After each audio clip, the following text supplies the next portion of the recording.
ऐसी कम गाड़ियां होती हैं जो जब लॉन्च होती हैं तो बहुत सारा एक्साइटमेंट क्रिएट होता है। न्यू रेनो डस्टर उनमें से एक गाड़ी है। इसकी एक लेगेसी भी रही है और कई मामलों में उस लेगेसी पे ये खरी भी उतरी है।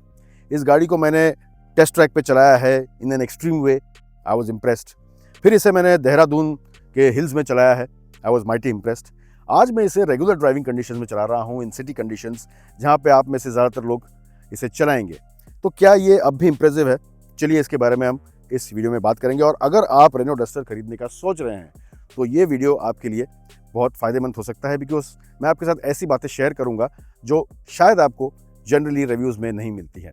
सो कीप वॉचिंग एंड सबसे पहले सब्सक्राइब टू स्टीयर लॉक।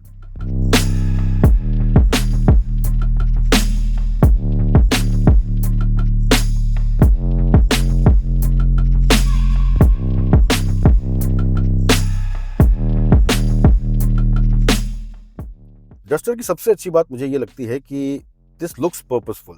इसकी जो डिज़ाइन है ये एक प्रॉपर एसयूवी की तरह है, मस्क्यूलर है, with slight premium touches also. तो ये मॉडर्न भी लगती है, रगड भी लगती है, स्पेशली जब आप ड्राइवर सीट पे बैठ के से चला रहे हैं तो जो बॉनेट के ऊपर या हुड के ऊपर जो कॉन्टूर्स हैं ये बहुत ही अच्छे लगते हैं and it gives you a proper rugged big SUV feel.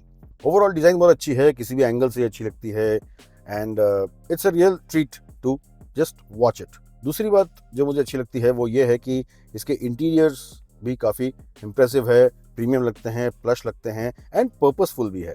For example इसका जो स्क्रीन है उसका रेजोल्यूशन बहुत अच्छा है। The IP is very nice. यहाँ पे आपको मैप्स भी दिखते हैं और ऐसा भी नहीं कि इसमें आपको टर्न बाय टर्न नेविगेशन मिलता है, बल्कि द एंटायर मैप जो गूगल मैप्स हैं ये आपको इसके आईपी पे दिखता है। Very very useful. और यहाँ पे लेआउट्स आप चेंज कर सकते हैं and with the touch of a button आपको सारी इन्फॉर्मेशन भी यहाँ पे मिल जाती है, चाहे वो टीपीएमएस हो, चाहे वो फ्यूल एफिशिएंसी की हो या कुछ भी हो, वो आपको यहाँ पे मिल जाता है। उसके अलावा ऑडियो के लिए डेडिकेटेड स्विच दिया हुआ है स्टीयरिंग के पीछे। जो पहले भी डस्टर में आता था वो थोड़ा सा टैकी होता था, अब इसे थोड़ा इंप्रूव कर दिया है, but that is a very very helpful thing. और जब आप ज़्यादा समय तक गाड़ी चलाएं तो आपको रियलाइज़ होगा कि एक्चुअली ये चीज़ें कितनी हेल्पफुल और फंक्शनल है। प्लस जो इसका स्क्रीन है, अगर आप देखें तो touch screen is pretty nice. और यहाँ पे आपको जो टच फंक्शनैलिटी है ये काफ़ी अच्छी मिलती है। रेजोल्यूशन बहुत ही अच्छा है और फिजिकल बटन जो हैं यहाँ ऊपर दिए गए हैं, दे आर वेरी हेल्पफुल। यहाँ पे वॉल्यूम रॉकर है, प्लस ऑन ऑफ का स्विच भी यहीं पे दिया गया है। प्लस इसके जो एसी के कंट्रोल्स हैं वो भी आपको फिजिकल मिलेंगे and these are so helpful. In fact आने वाले गाड़ियों में आपको ज़्यादातर फिजिकल बटन ही मिलेंगे, because as per the new crash test norms coming, वहाँ पे ये नॉर्म आने वाला है कि आपको फिजिकल बटन देना बहुत ज़रूरी है। ये डस्टर में ऑलरेडी अवेलेबल है। स्टीयरिंग मुझे इसका बहुत पसंद है, डबल डी कट है, it looks good, looks premium, feels also good, क्योंकि जो कैलिब्रेशन है इसका स्टीयरिंग का, जो प्रेसिशन है ये बहुत ही अच्छा है। चाहे आप सिटी में चला रहे हो, आपको लाइट लगता है ये स्लो स्पीड्स पे एंड हाई स्पीड्स पे भी इसका जो रिस्पॉन्स है, जो फीडबैक है, ये बहुत ही अच्छा है, बहुत ही इंप्रेसिव है and if you love driving you will really enjoy it. एक और बात जो मुझे अच्छी लगती है वो इसका इंजन है। This is a 1.3 litre turbocharged engine, जो ऑफ कोर्स जॉइंटली बनाया गया है विद मर्सिडीज बेंज, और मर्सिडीज की कुछ गाड़ियों में भी यही इंजन आता है। For example the GLA and the A-Class get the same engine, और इसका परफॉर्मेंस भी बहुत अच्छा है। 163 PS of power and 280 Nm of torque. ये कम नहीं है, ये बहुत ही पावरफुल इंजन है, रिस्पॉन्सिव इंजन है। प्लस इसमें आपको 6 स्पीड का मैनुअल ट्रांसमिशन भी मिलता है और 6 स्पीड का DCT भी मिलता है, और दोनों ही ट्रांसमिशन बहुत अच्छे हैं। आप अपने प्रेफरेंस के हिसाब से खरीद सकते हैं।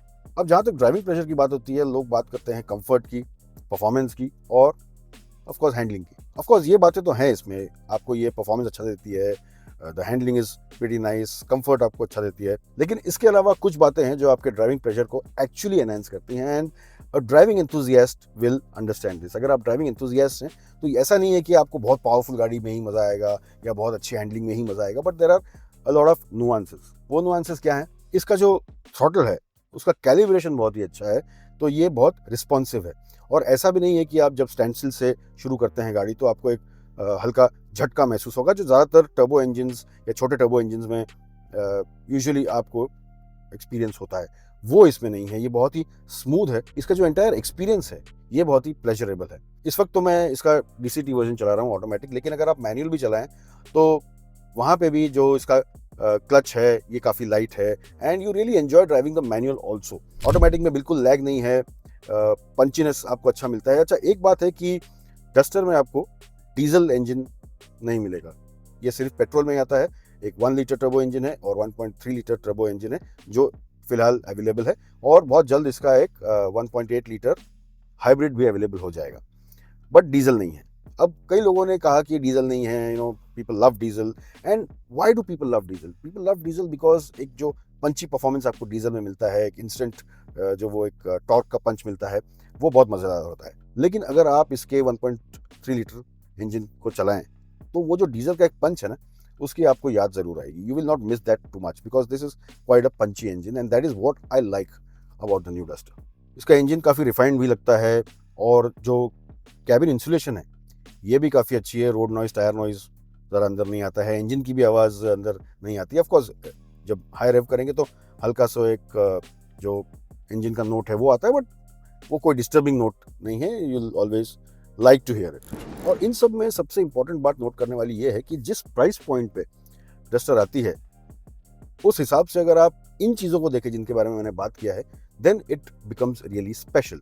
अब इसकी जो प्राइस है शुरू होती है 10.5 लाख से, that is for the 1 litre version. और जो ये 1.3 टर्बोचार्ज इंजन है जिसे TC 160 कहते हैं, इसकी प्राइस शुरू होती है ऑलमोस्ट 13 लाख से एक शोरूम। एंड ऑफकोर्स आप अगर इसके टॉप वेरिएंट लेते हैं तो 18.5 लाख एक शोरूम इसकी प्राइस है, एक शोरूम डेली। तो अगर आप इस प्राइस पॉइंट को कंसिडर करें एज पर कंपटीशन, तो ये जो मैंने आपसे बात शेयर की है, इसका कैलिब्रेशन, इसका एंटायर फील, ये आपको बहुत कम गाड़ियों में मिलता है। एंड इस प्राइस पॉइंट पे duster offers you all of this which is excellent.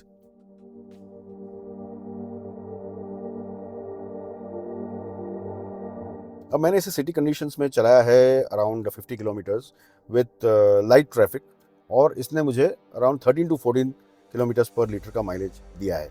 Speed मेरी मेंटेन रही अराउंड 60 to 80 के बीच में, और ये माइलेज मिला है। थोड़ा आप अगर स्पीड बढ़ाएंगे या ज़्यादा डेंस ट्रैफिक में चलाएंगे तो ऑफकोर्स माइलेज ड्रॉप होगा, and you can expect around 10.5 to 11 kilometres का माइलेज आपको ये डेंस ट्रैफिक में दे देगी। And I consider this to be not bad at all. ये अच्छा माइलेज है क्योंकि सिमिलर स्पेक्स के इंजन्स की गाड़ियाँ इसी सेगमेंट की मैंने और भी चलाई है, जो कि जिनका जो फ्यूल एफिशिएंसी है काफ़ी ड्रॉप हो जाता है इन हैवी ट्रैफिक कंडीशंस। इसमें मैंने वो फील नहीं किया, दिस वाज प्रीटी गुड। और अगर आप हाईवे पे चलाएं एट कांस्टेंट स्पीड्स तो ये आपको 15 to 17 किलोमीटर पर लीटर भी दे देगी depending upon your driving style. So mileage is not a problem. मुझे ऐसा लग रहा था कि 160 PS और 280 Nm के साथ माइलेज इसका थोड़ा सा पुअर ही होगा, बट ऐसी कोई बात नहीं, माइलेज इज प्रीटी डिसेंट। तो अगर आप रेनो डस्टर खरीद रहे हैं और आप माइलेज के बारे में सोच रहे हैं तो be rest assured, this is pretty okay.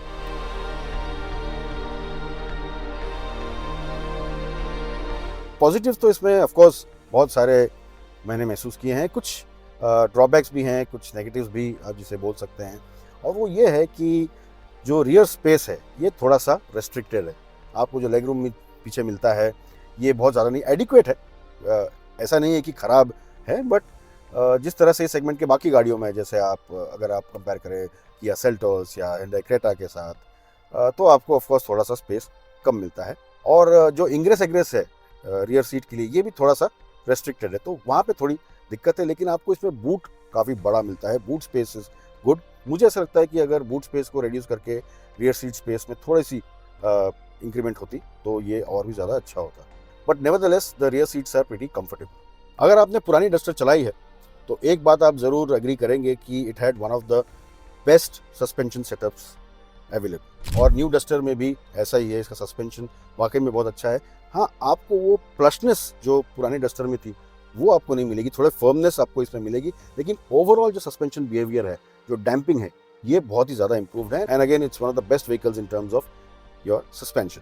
Body roll limited है, प्लस आप अगर बड़े गड्ढों में जाए तो ये क्रैश नहीं होती है, अच्छी तरह से इसकी जो सस्पेंशन की डैम्पिंग है उसे अब्जॉर्ब कर लेती है। तो overall this also adds to a lot of pleasure while driving. और वहीं कंफर्ट की बात कर रहे हैं तो पुराने डस्टर के हिसाब से अगर हम नए की बात करें तो जो सी चेंज आया है वो इसके सीट्स में आया है। पुरानी डस्टर में एक ही मुझे बहुत बात खलती थी कि उसकी जो सीट्स थे वो बहुत ही बेसिक से थे, कॉन्टूरिंग अच्छी नहीं थी, कुशनिंग अच्छी नहीं थी, तो लॉन्ग ड्राइव पे खास तौर से this use to be really troublesome और आप थक भी जाते थे। बट नए डस्टर में आपको ये नहीं मिलेगा। Seats are really comfortable, contouring भी अच्छी है, कुशनिंग भी अच्छी है, लॉन्ग ड्राइव पे भी आपको ये कंफर्टेबल रखेगी। अच्छा, एक नेगेटिव ये है कि इसमें आपको स्पेयर व्हील नहीं मिलता है। इसमें आपको पंचर किट मिल जाएगा और टायर इन्फ्लेटर मिल जाएगा, लेकिन इतनी स्पेस होने के बाद भी इसमें आपको स्पेयर टायर साथ में गाड़ी के नहीं आता है। बट इसकी अच्छी बात क्या है, ऑटोमेटिक टेलगेट। तो ये थी कुछ बातें अबाउट द रेनो डस्टर जो मुझे लगा आपके साथ शेयर करनी चाहिए अगर आप प्लान कर रहे हैं ये गाड़ी खरीदने का। और एक बात आपको बोलना चाहता हूँ कि बहुत कम गाड़ियाँ ऐसी होती हैं जिनको चलाने के बाद गाड़ी से उतरने का मन नहीं करता है। डस्टर उनमें से एक गाड़ी है। So by the time I take another round of the Renault Duster, आप स्टीयर लॉक को सब्सक्राइब कर लीजिए and always wear your seat belts while driving.